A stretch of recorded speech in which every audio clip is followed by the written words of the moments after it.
I was always a fan of the hit long-running manga and anime series, Jojo's Bizarre Adventure. Every Halloween, I would dress up as my favorite Jojo, Jojo Kujo. Trick-or-treating went as usual, but it was starting to get late, and my house was on the other side of the neighborhood. As I started to make my way back home, I noticed there was no one else in the streets, and that all the streetlights seemingly went out. I keep walking and notice just one streetlight on. Beneath it stands a 6'5" behemoth of a man. He's just standing there, menacingly. He was mumbling prime numbers and some other words I couldn't make out.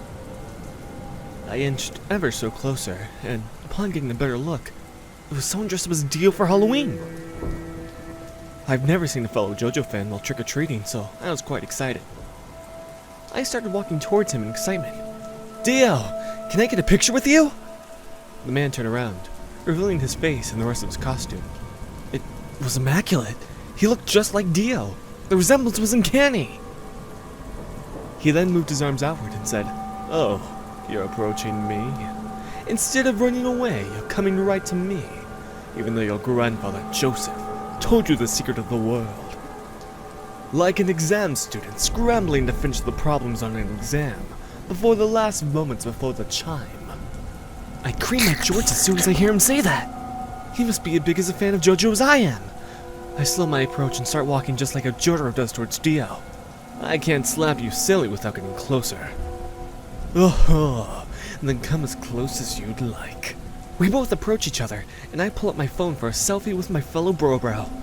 I thank him, and I start making my way back home. "And where do you think you're going, Jotaro?" he says menacingly. I'm going home. It's pretty late." I start walking a little bit faster, hoping he gives up trying to talk to me. I'd love to stay and chat, but I'm pretty sure I'd lose tendy privileges should I get home too late. All of a sudden, I hear thundering footsteps coming towards me. I turn around, and he's almost caught up to me already. It's as if he's Sandman from Jojo's Bizarre Adventure Part 7 Steel Ball Run. "What's wrong, Jotaro? I thought you wanted to pit your pitiful star platinum against the world." Feeling fearful of the situation, I proceed to use the Joestar family secret technique and run for my life. I look back every now and then, and every time he seems to get closer and closer. "Running back to mommy, Jotaro. If you don't stop, I'll just have to fist her like I did to Kakyoin. Leave me alone, or I'm calling Araki!" My threat seems to have done nothing. I approach my house and I run up the steps to my door. I turn around to make sure it's safe, and I don't see Dio anywhere around. I shuffle through my pocket for my keys and lock the door. I make my way into the living room looking for my mommy, only to see a horrifying sight. "Ha! You thought you would find your mother home alone as usual, but she was watching the FNAF movie, now in theaters and streaming on Peacock, with Dio." "Bakura!" I exclaim as Dio slowly turns to me. "Hello, Jotaro." I stopped time partway through our little chase and made my way over to your house.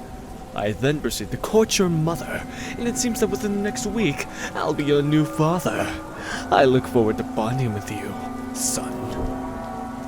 No! I'll never forget that night when Dio ruined my Halloween, stole my mother, and became my stepfather.